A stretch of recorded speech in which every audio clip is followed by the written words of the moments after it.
Ladies and gentlemen, we caught a beautiful day here in June. We're here at Sprague Lake. This lake's known for really nice fish. Hopefully we'll catch some. Stick around, I think it'll be a fantastic show. As you can see, in this episode, we are lake fishing at Sprague Lake in eastern Washington. And I'm going to go through the detailed strategies that we used to catch fish.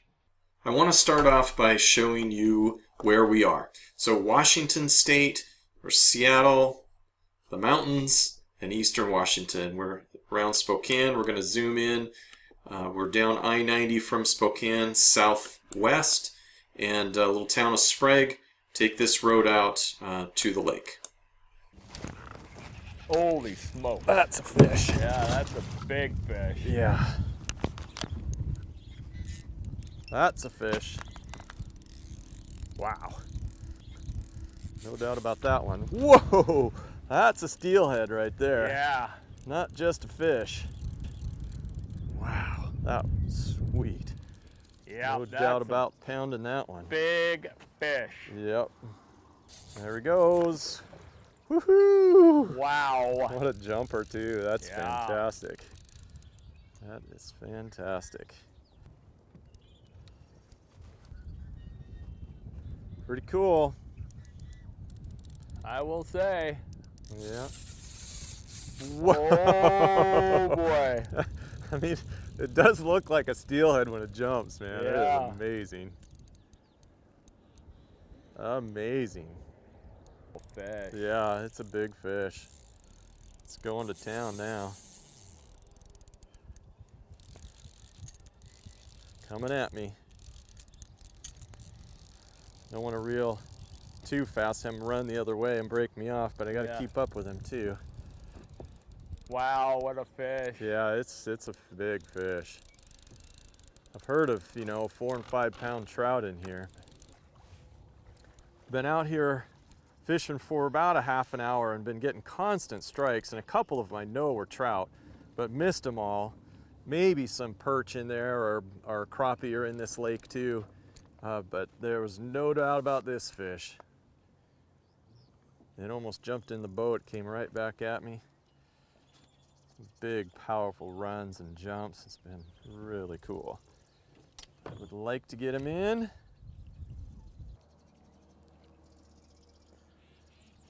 Goodness. Hard fighting, fat fish. Come on, fish. Ah. He started to come up. Come on, Steve. I'm trying. Trying not to horse him, but I want to play him as quickly as I can. Oh boy, that's a nice trout. Yes. Ah, yes. Got him. Man, that's a nice fish. On the red bloodworm. This is a really big fish, folks. I'm thinking 4 pounds, maybe more, I don't know, but it's fat, it's long, and really, really nice. It's just an absolutely gorgeous rainbow trout. He fought hard. I think he's ready to go. Woo!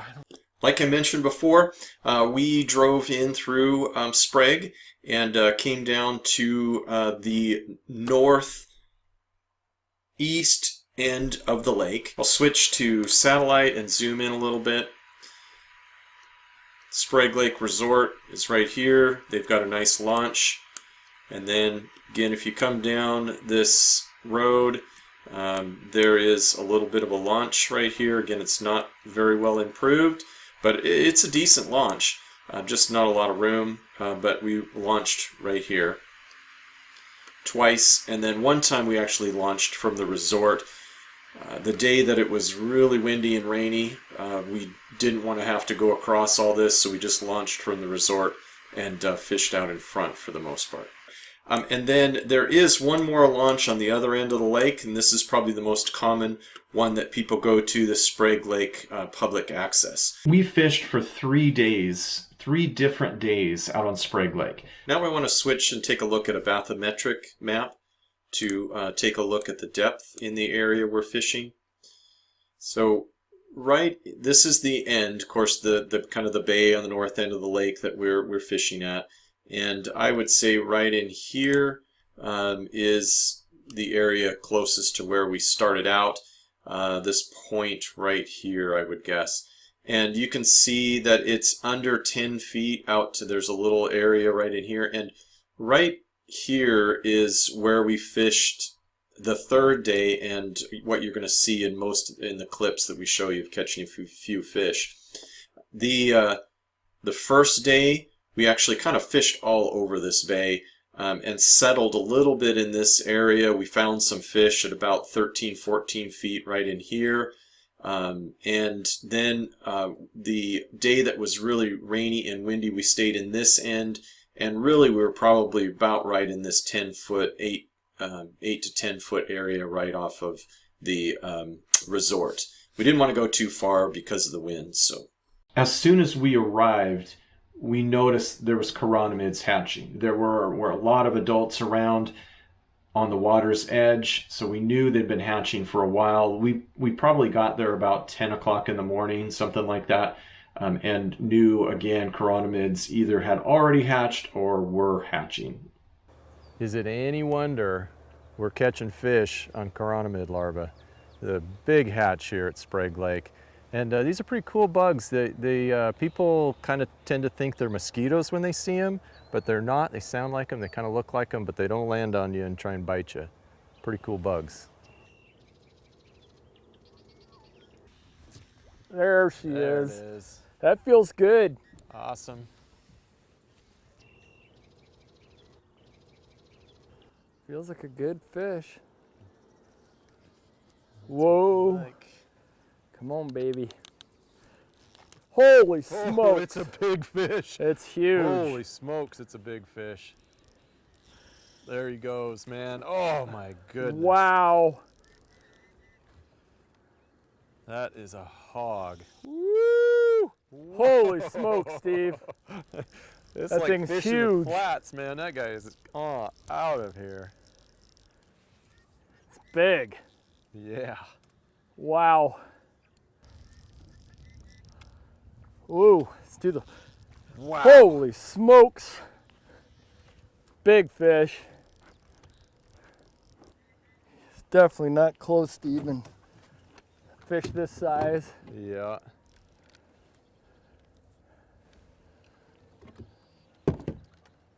Oh boy. Ah! Wow, what a hog. Yeah, it is. I was anxiously trying to move the big rainbow closer.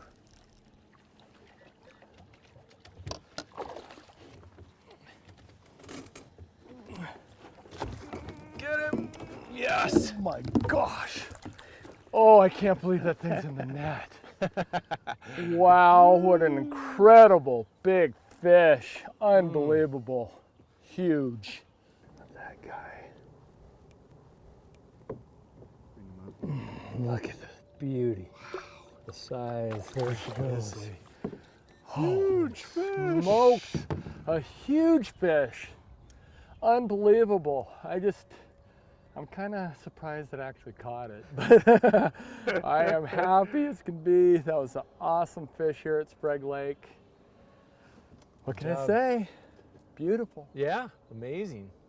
I want to start off here to give you a perspective again from right where we were. We sent up the drone from the launch. So the launch is just back this way from here. And this point, it's a good reference spot. We were out about in here, I would say, for the most part. You know, that this was kind of a hot spot, but really wherever it was 8 feet out in this area, I showed you the bathymetric map, and it kind of just that area. I'm sure the fish were probably all over in this bay. It just happened to be that, you know, we hit them right there. So the other days we were fishing, I think I said we came out and really fished kind of all over in here, and then hit some fish out in this area where it was between 12 and 14 feet. And then right along this edge, there's a fairly nice drop off. We did catch a few fish right in there. as well. And then the real windy day, we ended up fishing down in this area. Again, I would guess there's fish all over in this bay. Those are just the spots where we hit them. Heading out from the launch, then we kind of had an idea we might stay fairly close, but still wanted to see some evidence of fish or a hatch. So started motoring out pretty slow, got the depth finder down right away, got into 6, 7, 8 feet of water as we're moving out, and did see a fish on the finder. And then also lots of shucks of chironomids on the water, and that was kind of all we needed really to say, hey, let's set up anchor right here and see if we can catch some fish. Again, we knew chironomids were hatching. We had done well with them on the 2 previous trips, so it's like, why not try chironomids again? Lots of evidence of them hatching in on the water. So kind of the key to what I have found experienced with chironomid fishing is you want to get those flies fairly close to bottom. And we decided to fish with bloodworms, which typically are even closer to bottom. I know the wind, if you get really heavy waves, they can come all the way up through the water column, but typically right down close to bottom. And figuring again, shallow water, so probably the fish are going to be as low and close to the bottom as they can. And that's where the food source is too. So I set my strike indicator to 7.5 feet, 7.5 feet, right in there. So the flies would be between 6 inches and a foot off of bottom. Or if the fish are feeding up off of bottom, that's fine, but get to where the fish are. I think the easiest way to do that, the most efficient, effective way to do that is with a strike indicator. So you can know exactly the depth that your fly is at. And once you start hitting fish at that level, if you are keeping track of where that indicator is and what depth you're at, you can really get into a lot of fish and have some pretty good fast action a lot of times with chironomids. There we go. Wow. He's going good.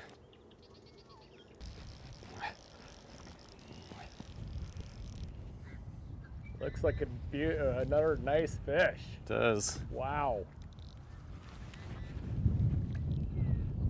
Yeah, he's got some size to him, that's for sure. Boy, he's just going like crazy out there.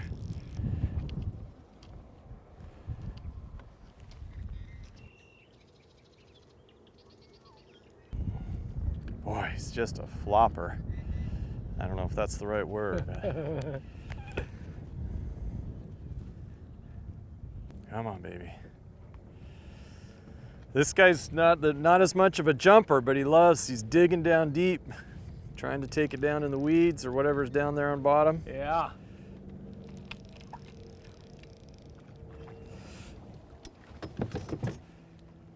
Try and bring him up. Come on, baby. Oh, it's a big one. Sprague Lake, incredible, I tell you. Fished it a few times many years ago, but he's getting close to my anchor. But boy, this year, I don't know if it's just this year, always. Nice. There's some big fish in this lake. Cool. Woo. Hard fighting fish too. It's a really nice trout, folks. Just thick. That is a 3-pound trout. I wasn't sure that it was, but it definitely is. Look at that thing. Man, that is just a really nice. We anchored up, set our indicator for the right depth, put on the bloodworm. I'll show you the fly here in just a little bit. It's actually a fly that my dad tied up.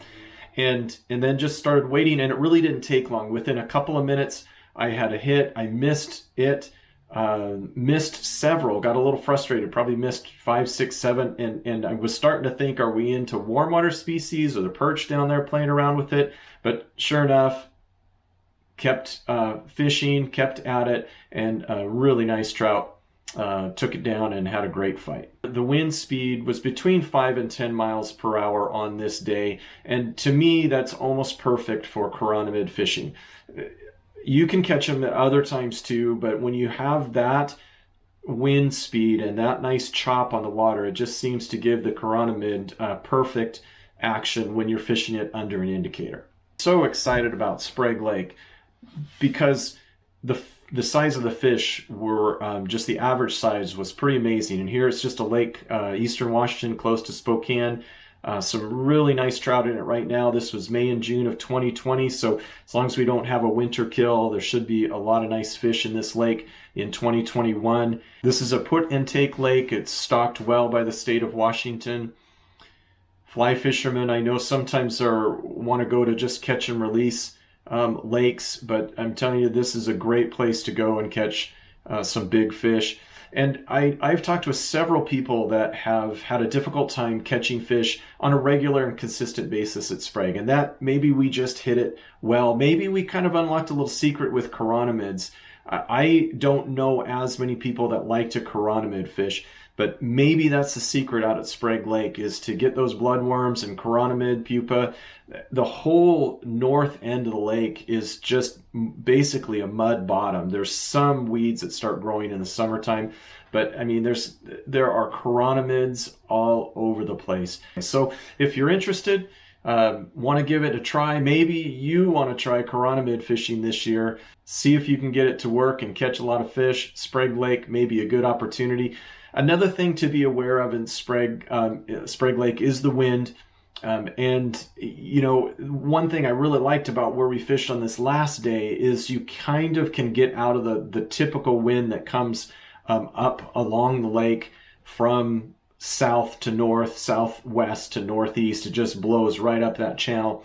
And this bay offers you a little bit of protection from that. So I really liked fishing on that end of the lake for that reason. And really, if the fish are in this bay fairly consistently just out from this launch, you don't need a motorboat to get out there and fish. You can kick around with a pontoon boat, row, maybe electric motor, those kinds of things. So good opportunity, I think, for fly fishermen.